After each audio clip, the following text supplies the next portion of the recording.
Come back to the Football Tribe UG channel. Robert Kesakos is your usual suspect. Welcome back to yet another live broadcast on your favorite football updates channel. It's a pleasure to be back with you on this beautiful Friday night. As the case always is, we do come earlier on Friday night than the usual 11 p.m., which we do from Monday to Thursday and then Saturday and Sunday. It's on Friday where we have the exception of coming a bit earlier to then go through the weekend preview. Otherwise, I hope you're doing okay. I hope everything is all right with you, that you've had a wonderful week, a week filled with action of football from the UEFA Champions League, the UEFA Europa League, and everything that may have caught your interest. So we are here back again to do the preview for what we think is to come over this weekend in as far as the Premier League is concerned, but also by extension elsewhere in Europe. In Europe's major 5 leagues. We may not do the analysis of all the other leagues, but at least we do bring you the updates in terms of fixtures that you should be looking out for in as far as those other leagues are concerned. But with that said, I wish to say thank you so much to all our new community members, all our new subscribers that have recently joined the the Football Tribe UG train. I say to you, welcome to the channel. We've hit 4K subscribers. Thank you so much for the people that have pressed that subscribe button. And like I do keep saying, I do implore you not to stop at just subscribing, but also to do follow what we do on every single day. Do interact with our content, go over to the video section and watch the videos as they come through. Go watch the live editions, those that have been done already, and those, when you turn on your notifications, then you'll be notified every time we do come live on here. So keep it in check. And then also under the short section, do the same thing. Leave us a comment, share the broadcast, and, have the interaction. Share with your colleagues and tell them, there's this guy I met. It's the Football Tribe UG guy, and he's a very interesting guy. You never know. If you do find me interesting, whether you agree or disagree with some of my views, that's all right. But I do implore you to keep watching and support the growth of this channel. It is because of you that we keep doing this every single day in our respective broadcasts. So we'll do our best to keep bringing you the very best stuff from the world of football and other spheres. But yeah, apologies, was just having our audios tested just to make sure everything checks out, but looks like we are good to go. So for those of you that are just joining us, kindly like the broadcast, but if it is your first time here, please consider subscribing to the channel. We won't waste much of your time. We'll go straight to business because we started off the preview with the morning broadcast, and I want to say thank you to all those that were part of the conversation in the morning, in which we previewed most of the Premier League games that will be coming your way on March the 30th. We shall begin with the recap of the fixtures that will be flowing your way this weekend. There's no early kickoff. The games kick off at 6 p.m. East African time when Burnley hosts Bournemouth, while Sunderland will be at home against Brighton. Arsenal will be at home against Everton. That's at 8:30 p.m. just as much as Chelsea up against Newcastle. On the other side, West Ham United will be up against Manchester City for our action. Hello, Alim. How are you doing? Where are you joining us from? And then Manchester City, like I said, will be away to West Ham at 11 p.m. East African time. On Super Sunday at 5 p.m., you'll have 2 fixtures when Crystal Palace take on Leeds. Manchester United will be at home against Aston Villa, while Nottingham Forest will take on Fulham. And then in the late kickoff of Super Sunday at 7:30 p.m., Liverpool will be at home against a very shambolic Tottenham Hotspurs, who do not have anything in recent times to their name as far as the point is concerned in the Premier League. Then on Monday Night Football, Brentford will be up against Wolverhampton Wanderers. I can see Epic Handle name says Arsenal will win the quad. Let's hope that will be the case.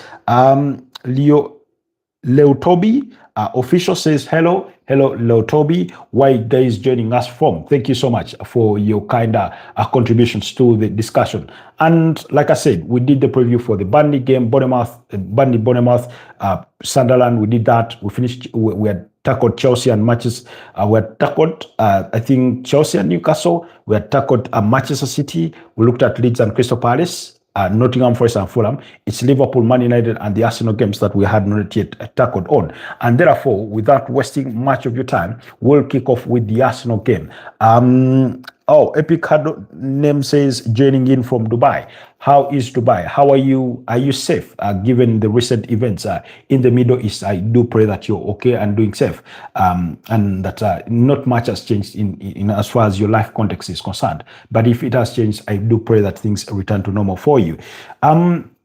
Okay, so I do not think I can stress any further the significance of every Arsenal game that they get involved in between now and the end of the season, because for the Arsenal, every game that they will be playing in will happen like must be treated as a final. You say yes, thank you. Some drones are overhead, but it's been quite recently. Okay, let's hope for the best in that regard. So every Arsenal game that they get to play, whether it's in the UEFA Champions League, whether it's in the FA Cup, where they've reached the quarterfinals, whether it's the Premier League, it's going to feel like a final. They already have a date with Manchester City in the finals of the EFL Cup. That game will be played next weekend, the 22nd of March, 2026. So because they are still involved in the pursuit of glory for all fronts, in as far as 4 major accolades are concerned, every game to them, there's no room for error, because if you error, it means being knocked out of a competition.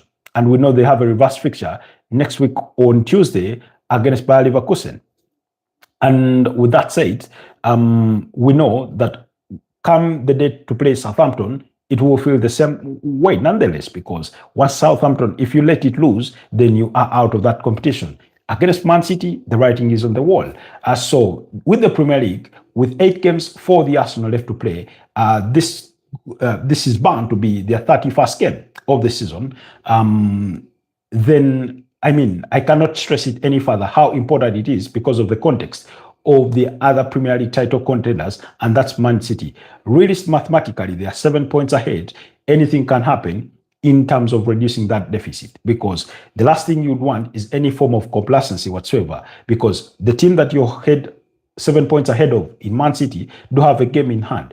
Essentially, under ideal circumstances, it's a big if. If they were to win that game, it reduces that to 4 points. So, I mean, there's still everything to play for. If you're Arsenal, if you're Mikel Arteta, if you're an Arsenal fan there, I'm sure you do have your feelings that this title race is far from done. In fact, we did a full video about that the Premier League title race is far from done or isn't yet done, and it is up there on the channel. So please feel free to go over there to the channel and check out that video. Perhaps I'll drop the link in our chat room so that you guys can go and catch up on it much later after this broadcast. So they go up against an Everton side who basically are fighting for perhaps a place in Europe. They're looking to close down the gap on their league rivals in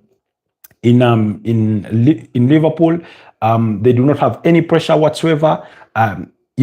It's crucial. Second 3 years in a row, there is not a chance of sleeping. Indeed, like you put it right up there. After finishing second thrice in a row, I do not think there is any margin for error. I do not think Arsenal fans will entertain any excuse whatsoever in regards to their pursuit of this season's Premier League title. They know they have the lead. They know that it is in their hands, that if they do take care of their business, then the ribbons on that Premier League trophy at the end of the season will be red and other than blue. So there's no room for slipping up. And that lack of no room, Rasta Totas, hi, how are you? Good to have you join us. So they will know that this game, with that context, it brings a bit of pressure. Arsenal are going to play under a lot of pressure. Pressure that is less self-inflicted, but in part also self-inflicted. How is it self-inflicted? That over the course of the long season, they've dropped points in games when ordinarily you did not expect them to drop points. And we can cite a good number of those in games in which they had the lead and then they squandered that. We all remember the 2-2 draw against Sunderland. We remember the 2-2 draw against Wolverhampton Wanderers. We remember the 1-1 draw against Brentford. will remember among other fixtures. So, in other words, perhaps by this point in time in the season, there would have been more points ahead of Manchester City, but that's not the case. We shall deal with the reality as is. So, that in itself has been their own doing, and it brings a bit of pressure. Then the other is the pressure from the outside world in terms of the expectation of Arsenal to win because of how long Mikel Arteta has been at this project. This is his sixth year. He celebrated the sixth anniversary back in December last year, meaning he has entered the seventh year. So it is believed that this project has reached maturity and therefore should be able to bear fruit. So that's the link to the video that I was recommending that you go and watch, in which I do discuss why the Premier League title race is far from over or isn't yet over. You can do that in the aftermath of this broadcast. You can just save the link somewhere. So they go up against an Everton side, by the way, who have a very good record at home. They are fourth best on the Premier League table in terms of away form, because at the summit of that table is Arsenal, second is Chelsea, third is Man City, and fourth is Everton, and fifth is Crystal Palace, with Aston Villa following, and Man United in terms of the top seven. But by the virtue of the fact that Everton are fourth in terms of their away record, that tells you how big the occasion even becomes for the Arsenal, because Arsenal are at home, whereas Arsenal have it the better in terms of home record and away record.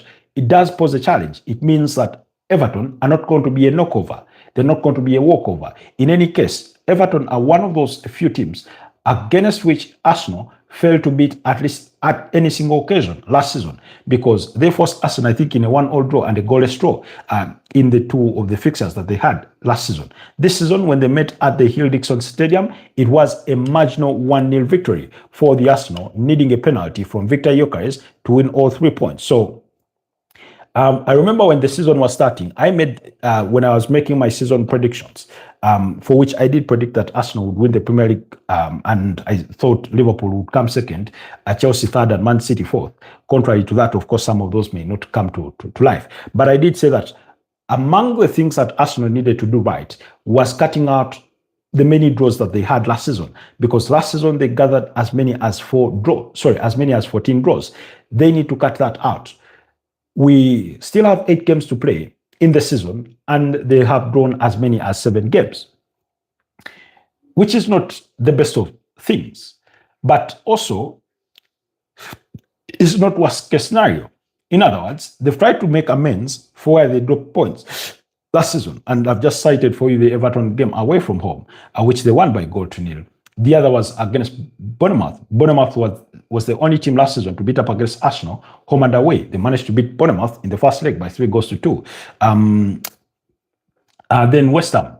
They lost to West Ham, I think, by 1-0 last season at the Emirates Stadium. This season round, they managed to beat them. I think it was it by 1-0 or 2-0, thereabouts. So really, they've had a bit of an improvement amongst or against some of the opponents to whom they dropped points last season. So, but they do come up against an Everton side that has a very good away record. In 14 games played, they've won 7, they've drawn 3, they've lost only 4. Then also, in terms of goal conceded away from home, Everton have the second best defense away from home. And by the way, bear in mind that Arsenal have played 2 more games away from home as compared to Everton. Please bear that in mind. And at least 1 more game compared to majority of the other Premier League teams, because you'll find that majority have played at least 15 games away from home, and Arsenal played 16, or while the others have played 14. So Everton is just one of those that have played 14. In those 14 games, Everton have scored 16 goals and have conceded only 14. Those 14 goals that they've conceded are the secondest number of goals conceded away from home in comparison to the Arsenal. Arsenal have conceded as many or as few as 15, as few as 13, depending on how you look at it.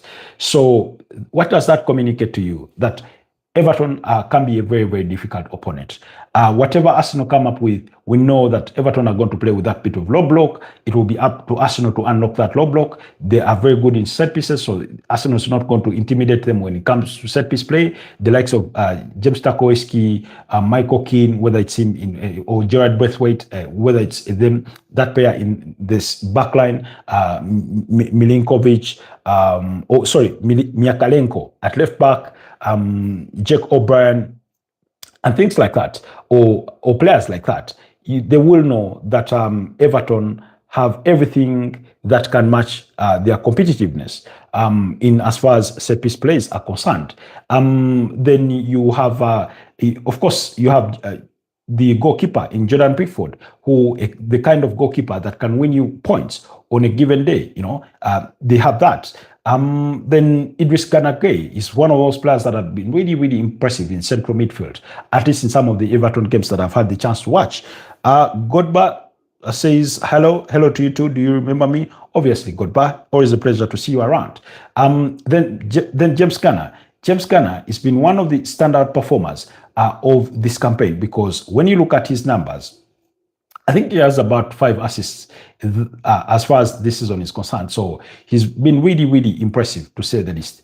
In 29 appearances, he scored 2 goals and provided 5 assists. He's been one of the standout performers for this Everton side in as far as their midfield is concerned. Of course, in addition to that, is Kenan Drisbury Hall, Ilman Ndiaye, and present day it's Dwight McNeil who is starting those games, because they do miss Jack Wilshere, who sort of got a foot injury and I think was ruled out for the remainder of the season.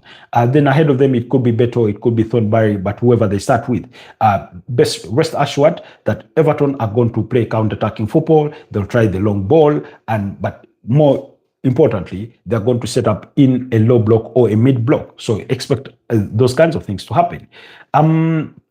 So that's the context in which Arsenal will approach the game. When you go back in the last 5 meetings, of course, Arsenal have edged it the better, winning 3 of those 5 games and drawing the other 2. Those draws coming home and away last season.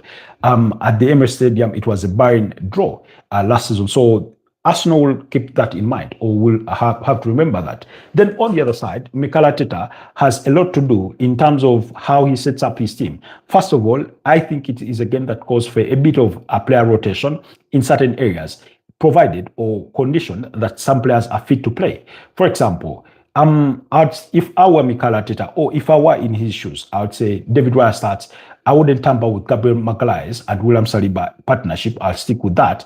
But at left back, I would opt to go with Ricardo Carafiori to start, to give Pierre Hincap a bit of resting time, because they have a reverse fixture in the UEFA Champions League next week against Bayer Leverkusen, because Pierre Hincap in recent times, he's one of those players that has played quite many games for this Arsenal side. Then at right back, I'd go with Ben White. I saw him on the bench. He did make the bench for the Bayer Leverkusen game. Now, I do understand he's just returned from injury, but starting him to play at least for maybe 60 minutes or 65 wouldn't be a bad idea. I would take it up any day for him to start in that game, to give Jurriën Timber a bit of a rest. In any case, he's one of those players that has played the most number of minutes. Same applies to the midfield. You have Declan Rice and Martin Zubimendi, who have featured in the most number of games for the Arsenal. Now, in my humble opinion, if I were Mikel Arteta, if I'm going to go against a team playing with a low block, again, I would want to play with a single pivot. How? In an ideal world, although I do not think Mikel Arteta will do this, I would have started Christian Logan in that midfield, but I know he's not going to do that. But between Declan Rice and Martin Zubimendi, I would start with one player, one single pivot.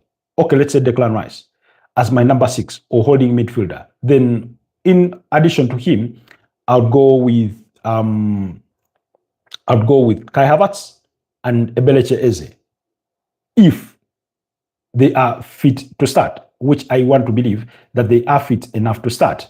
Then, unfortunately for them, Mikel Arteta has sort of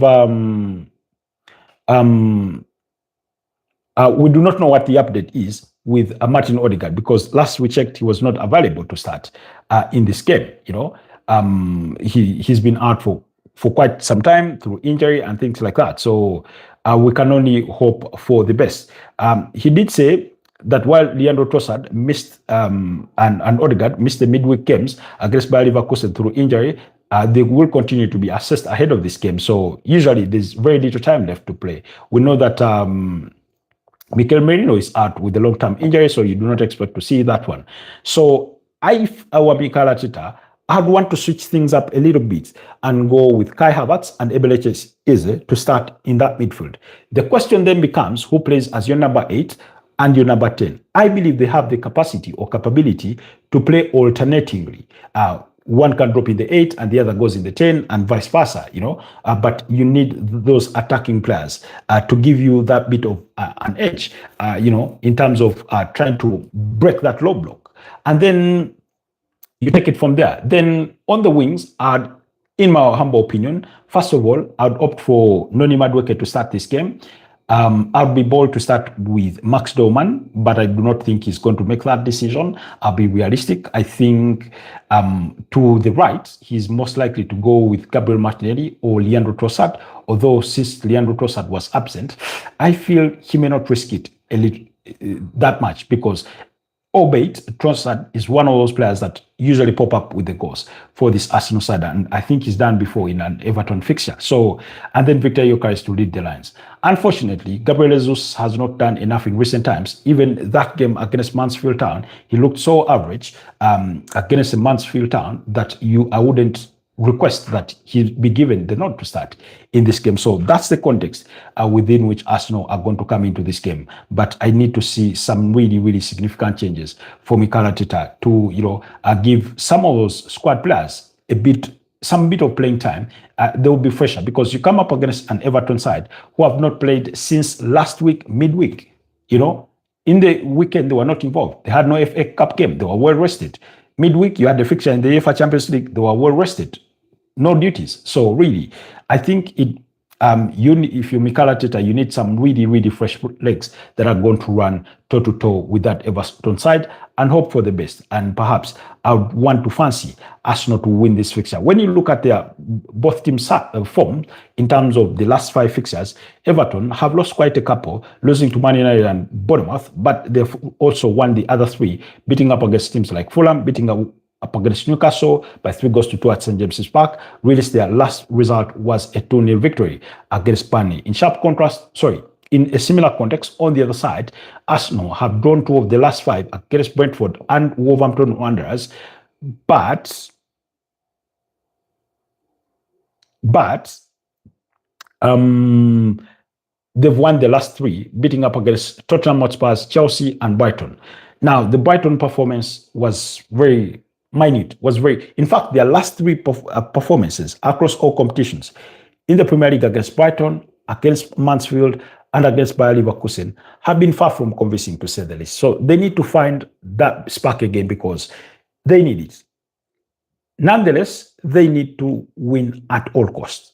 That's what needs to happen because if they win, that means they will go 10 points clear at the summit of the Premier League table, waiting for Manchester City to play that game against West Ham United that will come subsequent to the end of that particular fixture. So that's for me the context in regards to this Arsenal side.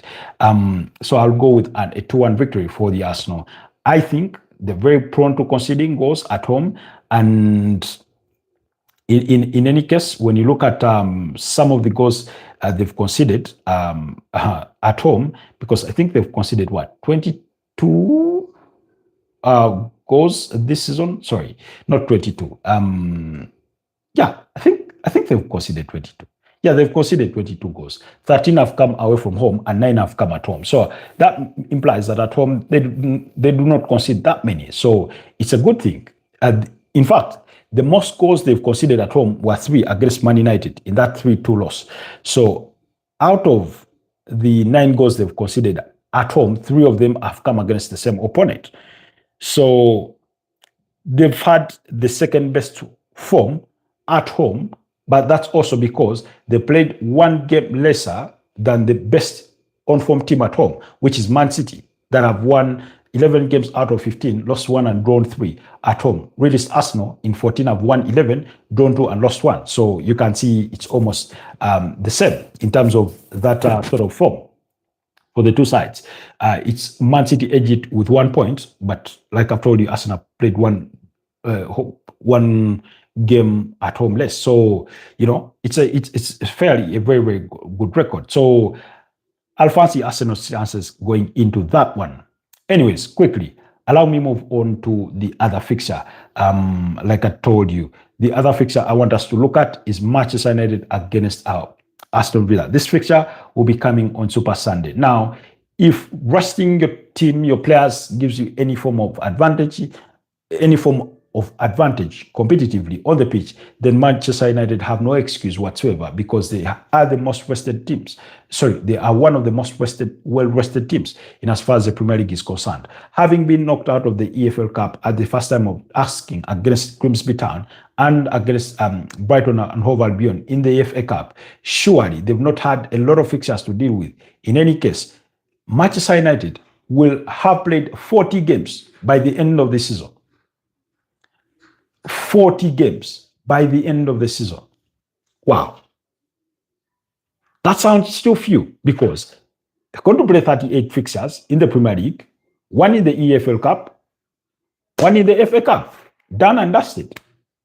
Now, for all the good they have in the squad, never mind that they come in this fixture on the backdrop of a 2-1 defeat against Newcastle at St. James's Park, where Newcastle were down to 10 men, but they still gave nonetheless quite the historical performance. Man United are one of the most informed teams in as far as the Premier League is concerned. When you look at the last 8 fixtures, under Michael Carrick, they've lost 1, drawn 1, and won the other 6. The draw coming up against West Ham United, they lost to Newcastle, while they had won all the other games. On their path, beating up against Man City, Arsenal, Tottenham Hotspur, Everton, Crystal Palace, and who was the other?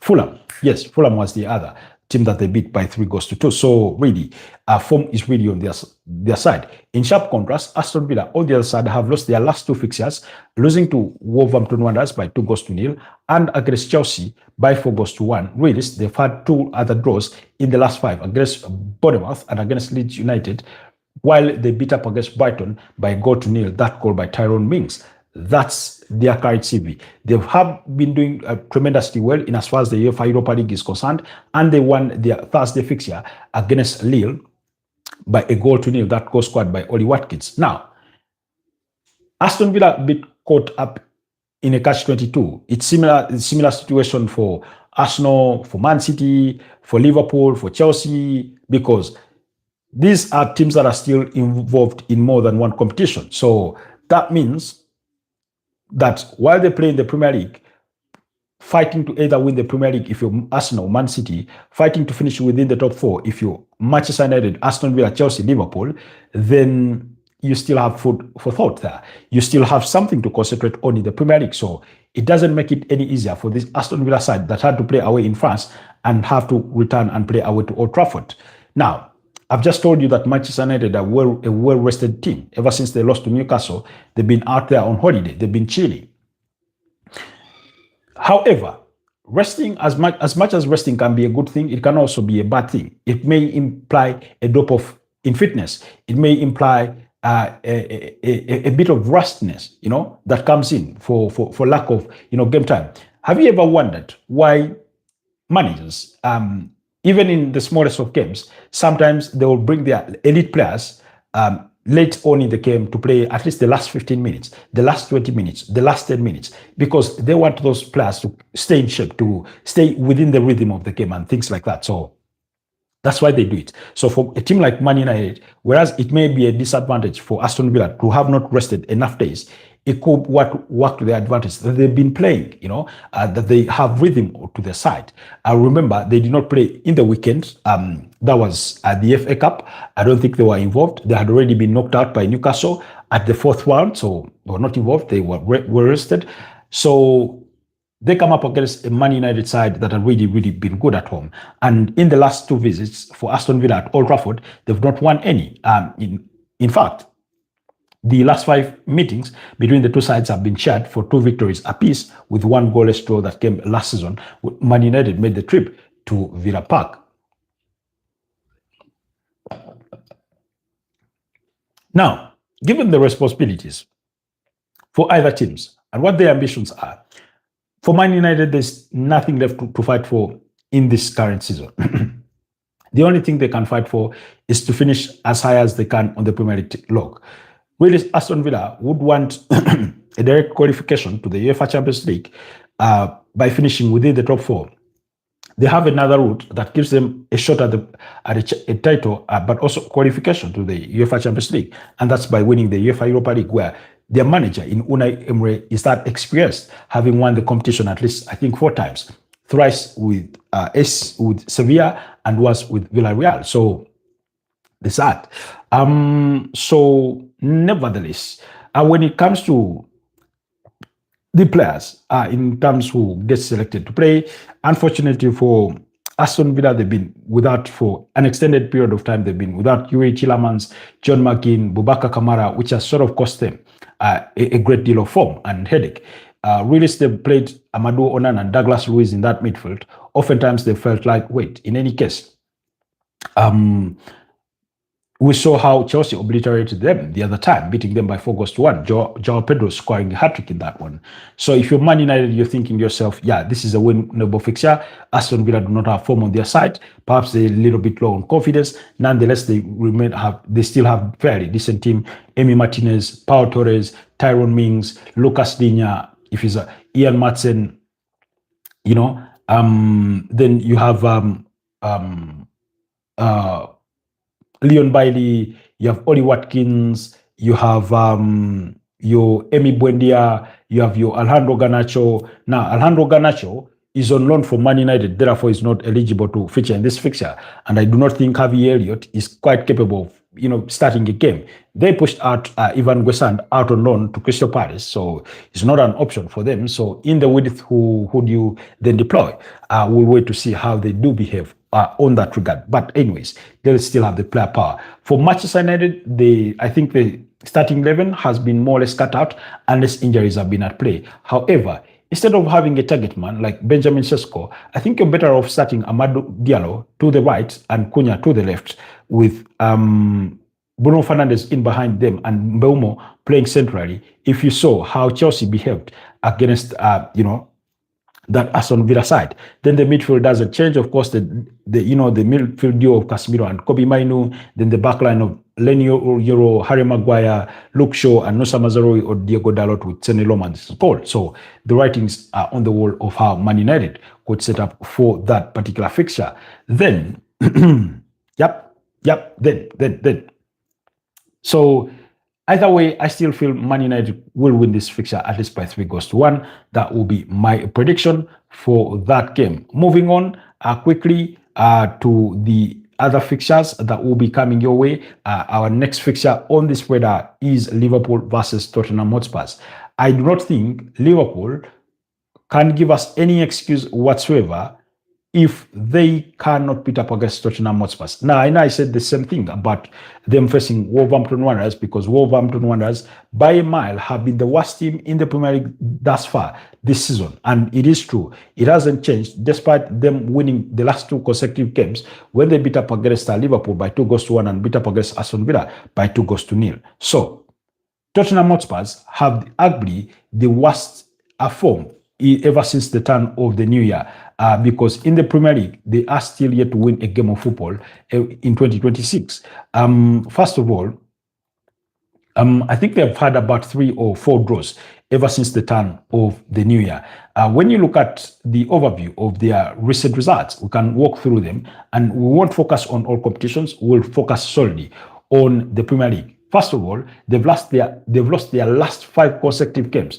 In as far as the Premier League is concerned, they've lost to Crystal Palace by 3-1. They had a red card in that one, a red card going to Mickey van der Ven. Prior to that, they had lost to Fulham by 2-1. They had lost to Arsenal by 4-1. They lost to Newcastle by 2-1. They lost to Man United by 2-0. A red card in that one for Christian Romero. When you push it further back, they drew against Manchester City in a 2-2 draw. And prior to that, they had also drawn 2-2 against Burnley. Then when you rewind things further back, they lost to West Ham by 2-1, and then they got beat by Bournemouth by 3-2. Then you'll find a 1-1 draw against Sunderland, a goalless draw against Brentford. So that's 3 draws against Man City, Sunderland, and Brentford.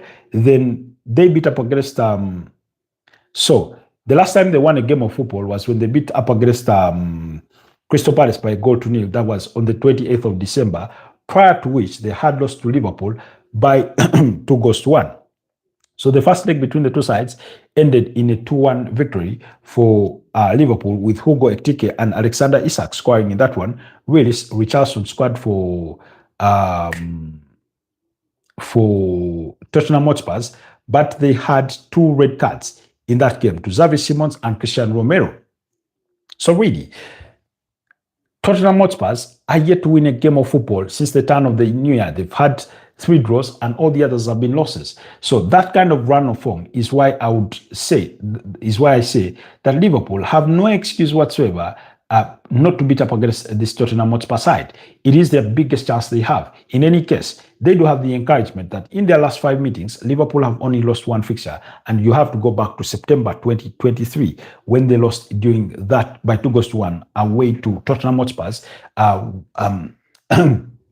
In that 2023-2024 campaign. Last season, it was a gas galore between these two sides, because Liverpool won the first leg away to Tottenham by 6-3, while before beating up against Spurs by 5-1 in the reverse fixture.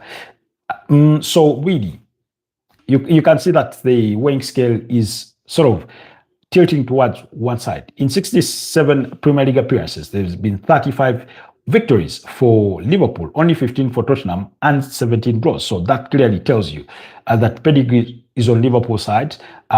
Current form, in as far as the Premier League is on Liverpool's side, despite losing their last game against Wolverhampton Wanderers. They've only lost 2 in the last 5, against Man City and against Wolverhampton Wanderers, while they had won the other 3 against Sunderland, against Nottingham Forest by a 0-0 in both fixtures, before thumping West Ham United by 5-2. So really, again, I'll go with Liverpool to beat up against Tottenham Hotspurs, at least by 3-1. It could be even 4-1. Yes, they will have the UEFA Champions League to ponder about, because they lost the first leg by 0-0 against Galatasaray, and their squad does not have much of luxury in terms of room for rotations, but it is what it is. I think Arne Slot will nonetheless field his best team, knowing that that top 4 place is at stake. In any case, knowing that United play, in fact, Man United will have earlier played Aston Villa. If there is a winner in that game, any winner, whether it's Aston Villa or Man United, Liverpool know that if they win their game, they go on level on points with any of those teams that will have lost, because Man United have 51 points and so do Aston Villa. Remember, Liverpool have 48 points. If they win that game against Tottenham Hotspurs, they go to 51 points. But then, what's the implication for Igor Tudor on the other side? Could he get the sacking if he does lose that game? I do not know. I thought he would be sacked in the aftermath of that 5-2 defeat at the hands of Atletico de Madrid in the UEFA Champions League, but that hasn't been the case, or easier to happen. When you watch Tottenham Hotspurs play, you hardly find what to cling on to or what to hold on to and say, yeah, this is it. This is what they're playing for. This is what they look like. We've not seen the new manager bounce ever since the incoming of Igor Tudor. He's managed them through 4 games. They've lost all of them quite terribly. So for me, there's not much positive. And in addition to that, they have a whole host of injuries. So Mickey van der Ven is absent through suspension. Christian Romero is out. We've known about James Maddison, Dejan Kulusevski, Wilson Odegaard, and all the other players that have been out through injury, or that are out through injury, in as far as Tottenham Hotspurs are concerned. So really, you really find it difficult to find anything positive. A little too late there. So, so you really find it difficult to find something positive about this Tottenham Hotspur side when it comes to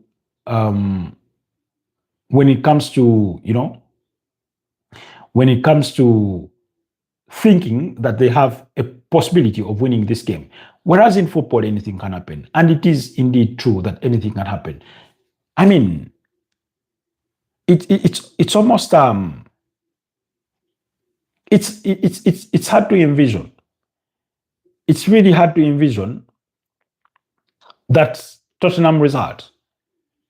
You'd think that they've lost so much that they would hate to lose another game, that at least they will fight for a point. But still, you've not seen the grit in them. You've not seen the grit in them, you know? So for me, I mean, I would want to be positive for them, but they've not given me a leg to stand on. So Roddy Gregson is among those that are absent. Joao Paulinho, according to the manager, will be absent. Yuvi Bissouma is out. Conor Gallagher has an illness. Destin Udogi, Muhammad Kudus, Rodrigo Bentancur, Ben Davis are all out through injury. So injuries are a big issue. Suspensions have been a big issue. So really, things are not good. Things are not pretty for Tottenham Hotspur. Anyways, guys, briefly, to digress a little bit back, Arsenal have entered negotiations with Declan Rice over a new deal. I think Declan Rice and Urian Timber are the next two players they want to tie down to long-term contracts after sealing, earlier, was it earlier on this month or last month when they agreed to a new deal with Bukayo Saka on a 5-year contract. So that news is worth discussing. Or at least it is there for you to all think about.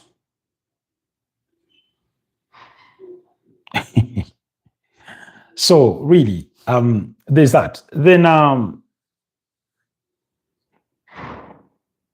come on. Jesus Christ. Michael Oliver apparently will take charge of the West Ham Manchester City game. The last time he officiated a Man City game was a 1-1 draw against Chelsea. I mean, with all the conspiracies, that have been leveled against Michael Oliver and Manchester City, especially in this Premier League title race, I do not think it's just, okay, that's not for me to decide, but I do not think it should be ideal to put him in charge. But let's not live on conspiracy theories. But there were so many patterns leading us to that kind of conclusion. So it's not out of the blue or out of the skies that we've had to think that way,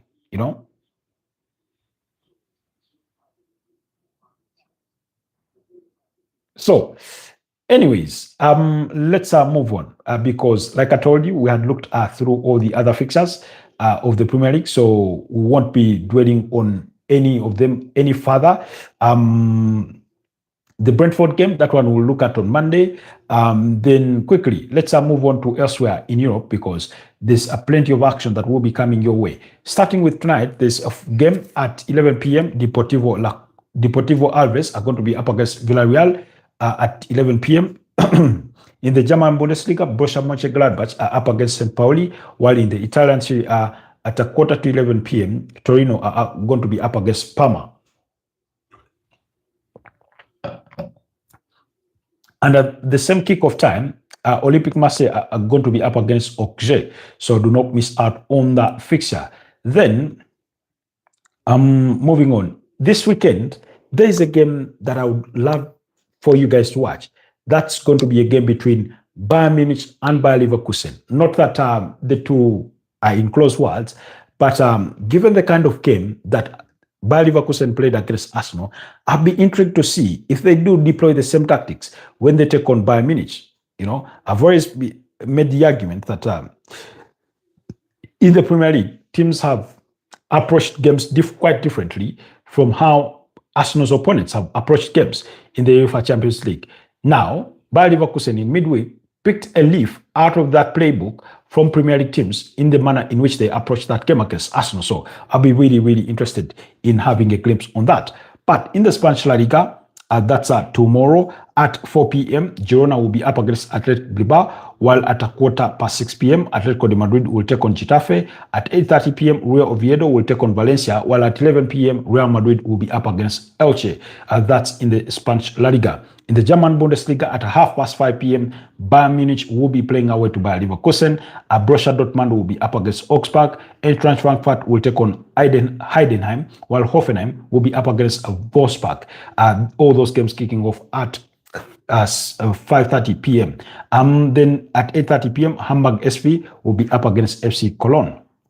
In the Italian Serie A, Inter Milan take on Atlanta at 5 p.m., while at 8 p.m., Napoli will be up against Lecce, and then at 11 p.m., Udinese will entertain Juventus. In the French League 1, Lorient will be up against Lens at 7 p.m., while at 9 p.m., Angers will take on Nice. And then at 5 minutes past 11 p.m., Monaco will be up against Brest. Those are the fixtures that will be coming your way on Saturday. And then on Super Sunday, in the Spanish La Liga, Mallorca at 4 p.m. will take on Espanyol. At 6:15 p.m., Barcelona will be up against Sevilla, while at 8:30 p.m., Real Betis will take on Celta Vigo. Real Betis got beat yesterday in the first leg of the UEFA Europa League. Was it against Panathinaikos? I don't remember exactly, but they did lose by 0-0. Real Sociedad at 11 p.m. will take on Osasuna, while in the German Bundesliga at 5:30 p.m., Werder Bremen will take on Mainz 05. At 7:30 p.m., Freiburg will be up against Union Berlin, while at 21:30 hours, that's 9:30 p.m., VfB Stuttgart will take on RB Leipzig. In the Italian Serie A, Hellas Verona at 2:30 p.m. will take on Genoa, while at 5 p.m., Pisa will take on Cagliari. Sassuolo will be up against Bologna, while at 8 p.m., Como will take on AC Roma. Then at 11:15 p.m., Lazio will be up against AC Milan. And in the French League 1, you'll have Strasbourg up against Paris FC at 5 p.m. At 7 p.m., Le Havre will take on Lyon, while Metz will be up against Toulouse, and then Stade Rennes will be up against Lille at 11 p.m. Did you notice something? Yes, PSG do not have a weekend fixture this weekend.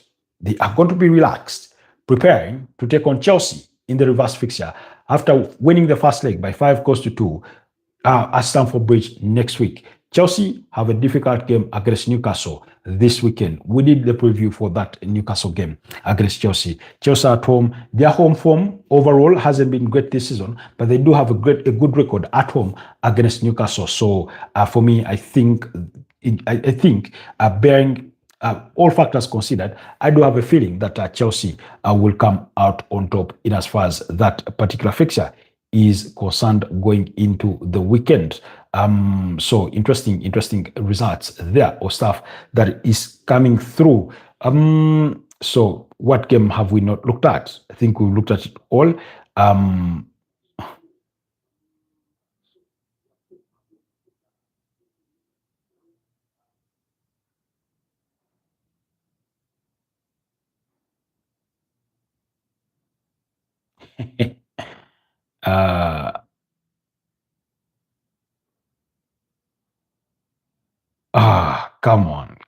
Come on. Anyways, guys, so there's something. Okay, this is to digress a bit back. According to reports, this is coming in from the Arsenal camp. Martin Odegaard was spotted reporting at the Sober Royalty Training Center. That's where Arsenal train.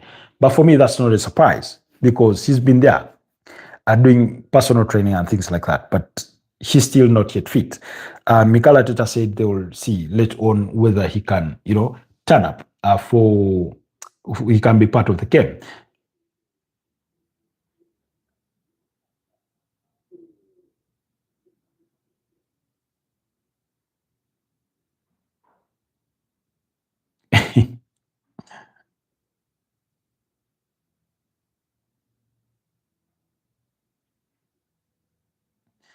Jesus Christ. Anyways, so Arsenal have really missed their captain in that midfield. That's the honest bit. When it comes to that midfield fluidity, when it comes to dictating the tempo of the game, when it comes to some breakthrough passes, not that they've come quite frequent from him, but you feel that there's an element missing from that Arsenal side in that midfield. They've really, really missed him, and it's coming on to what?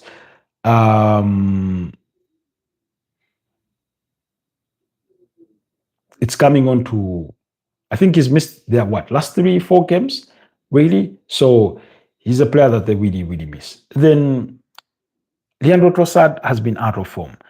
Bukayo Saka, I do not know what's happening to him. For me, I'm of the view that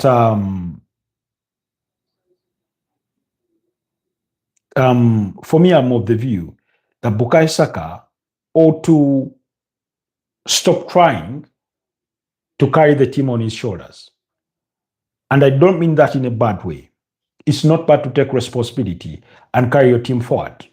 In any case, sometimes it needs that. It requires that to be the difference maker in the game. He was the difference maker in their victory against Brighton.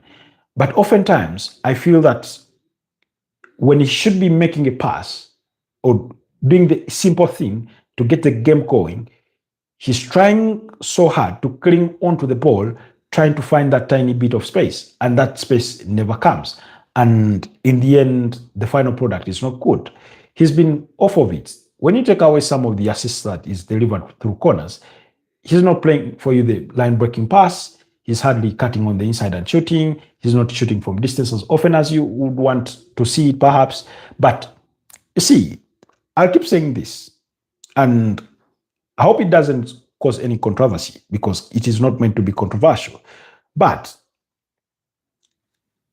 the difference between an exceptional talent of a player and a very good player, or an okay player, or an average player, or a good player, or a very good player, so you can mark those words, grade them the way you see fit, is making the right decision at the right time. That decision making, that game intelligence, is what separates you from the others. So if you're Bukayo Saka, you must take on your shot when it is right. It doesn't mean that every time you take on the shot, you're going to score. Sometimes you'll hit the woodwork. Sometimes the goalkeeper will save. Sometimes it's going to go off target. But that timing, that situational analysis to know now is the time, the perfect time to pull the trigger. Now is the perfect time to play the pass, running into the right spaces. That kind of thing. That game intelligence. It's why we've come to appreciate the Cristiano Ronaldos, the Lionel Messis, that beyond their hard work, they've had that game intelligence of dropping in the right places at the right time. Of course, they fired the blanks on so many occasions, on more occasions than we can care to imagine. But still, the effectiveness in comparison to the shots they take as compared to other players is what makes them the difference. So, for example, in that PSG game against Chelsea, you remember that second goal from Ousmane Dembele during the counter-attack. Achraf Hakimi runs through and he sort of takes the attention of Marco Correa for a second, and Wesley Fofana turns briefly his attention to him, thinking Ousmane Dembele is going to pass the ball to him. Now, that intelligence to say, okay, I'm up against two defenders here. One's attention is being dragged away by Achraf Hakimi. Now I can take this one on by myself and strike this ball. That's what you need. So when you watch PSG's third goal, when Bradley Barcola steals the ball, Kivicha Kvaratskhelia could have decided to take that shot on himself, but he decides that I'm not the most ideal to make this attempt. He passes the ball to Vitinha and they score. So those small marginal differences are what separate you from the other cohort of players. So Bukayo Saka has been off of it, and there's sort of an ongoing debate amongst Arsenal fans, amongst pundits and football fans on who should be starting. For the Arsenal, is it Bukayo Saka? Do you stick with him? He's your star boy. He's a good player, very, very good player. But we must also be honest that he's off of it at the moment. This season has not gone his way in large majority. And in recent times, Noni Madueke has looked the sharper player compared to the star boy. So you must take a bold decision. If you call at it and say, look here, Noni Madueke came on against Bayer Leverkusen, and I'm thinking to myself, I'm going to need Bukayo Saka perhaps in a week's time against Manchester City to start, and perhaps he's the one is going to be my go-to guy in the perhaps reverse fixture against Bayer Leverkusen. Not that again it should be a given, but against Everton, start Noni Madueke. It's a gamble that you must take. Like I said, for me, I would advocate for a Max Doman to come on in that game. He may not start, but when you start with, let's say, Eliandro Trossard, Gabriel Martinelli, or an Ebeleche Eze, and it's not working out, throw that kid on for the final 20 minutes. Bring him on. Let's see if he can conjure up something. He has the confidence to take on big players. He has the confidence to take on mature players. We saw him do that in preseason. We saw him do that against Newcastle. We saw him do that against Tottenham Hotspur in preseason. We've seen him do that against Mansfield Town. Now, of course, Mansfield Town players, perhaps I don't want to downgrade them that they're not good enough, but I mean, they are that. There's a reason as why they are playing at the level they are at. But he was taking them on, with that confidence. He has that confidence to say, I'm just going to play my game. Let me take on these guys, So he was being knocked down. He was they're bringing the physical bit of the game to him, and he looked unfazed. So take a bet on him, especially when you need that slight little bit of ingenuity. Who knows whether he will be the difference between you winning all 3 points or just settling for a point. And hell, God knows you need all 3 points at this stage in the season. We have stressed the emphasis. We have stressed that as further enough as we can, So you really, really need that. So that's a huge debate. Then when you look at for example, their right back in Yuan Timber, the reason as why I'm advocating for Ben White is Yuan Timber has played a lot of games. There's a lot of times after 65, 70 minutes, he's looked tired. It's been a long season. He's fatigued. We're talking about a player who last season but one, was it last season but one? Yes. At the start of the 2023-2024 campaign, he suffered an anterior cruciate ligament injury and spent the majority of that season out. Last season, he had a decent season. And this season, he's had a good season. But there's been a dip in form. That's a result of fatigue. The same thing is said about Martin Zubimendi and Declan Rice. They've had that dip in form. It comes with running with tired legs. The tiredness that is sort of built over time. Forget this being tired in a single match day, because they played a lot of minutes. Martin Zubimendi, I think by the end of match day 29, had run the longest distance of any Premier League player. He was in 311 kilometers, So bring in some fresh energy. I don't know if it's too much risk, but for me, Christian Norgard, he's not played a lot of games. He has the Premier League experience, and we've seen him in games where he attempts playing those line-breaking passes, those through balls that oftentimes you're asking from these deep-lying midfielders that are not giving them to you. I do not remember the last time Martin Zubimendi attempted a line-breaking pass, that sort of pinpoint pass. Declan Rice, I do not demand of him because I rarely see him play it. It's not in his locker room. I do not think it is in there. So I won't even demand it, but you need that bit of ingenuity, And in the absence of Martin Odegaard, you must look at other options if the ones that you're already having are not pulling it off.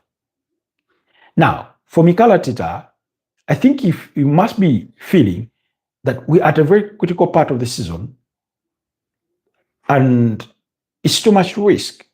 It's too much risk. Everybody wants you to win. Everybody expects you to win. So any gamble that you take and it doesn't work out, you're going to get slandered. That's true. That's true. But something needs to be done. Something needs to be done about Arsenal's low creativity, especially when they come up against teams that play with low blocks. Yes, any win is a win, and that is all that will matter.